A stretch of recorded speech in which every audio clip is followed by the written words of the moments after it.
नवीन वर्षात नागरिकांना मालमत्ता खरेदी करताना मोठा भुर्दंड सोसावा लागणार आहे। 1 जानेवारीपासून खरेदी खतांमध्ये 15 ते 20% दरवाढ करण्यात आली असून त्यामुळे महसुलात वाढ होऊन परिणामी सरकारच्या तिजोरीत भर पडणार आहे। नवीन वर्षात मालमत्ता खरेदी करताना नागरिकांना मोठा भुर्दंड सोसावा लागणार आहे। 1 जानेवारीपासून खरेदी खतांमध्ये 15 ते 20% दरवाढ करण्यात आली असून त्यामुळे महसुलात वाढ होऊन परिणामी सरकारच्या तिजोरीत भर पडणार आहे।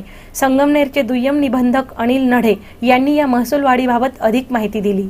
1 जानेवारीला बाजार मूल्य दर तक्ते सुधारित होतात। दरवर्षी बाजार मूल्याच्या किमती वाढत जातात। तशा 1 जानेवारीपासून आता थोडी 15 ते 20% वाढ झालेली आहे।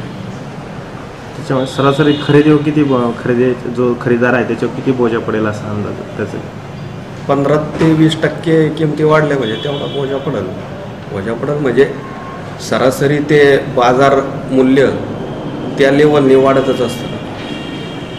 बोजा असं म्हणता येणार नक्की।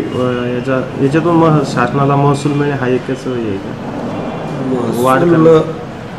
महसूल तर मिळालंच, पण बाजार मूल्य हे बाजाराच्या किमतीवरच अवलंबून असतं ना, त्यांच्या व्यवहारावर। आणि हे सरासरी व्यवहार जे असतात सरासरी पद्धतीने काढले जातात।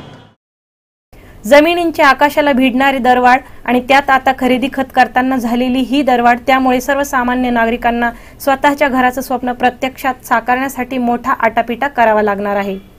सी मूव्हीज अँड न्यूज साठी प्रतिनिधी बाबासाहेब कडू, संगमनेर।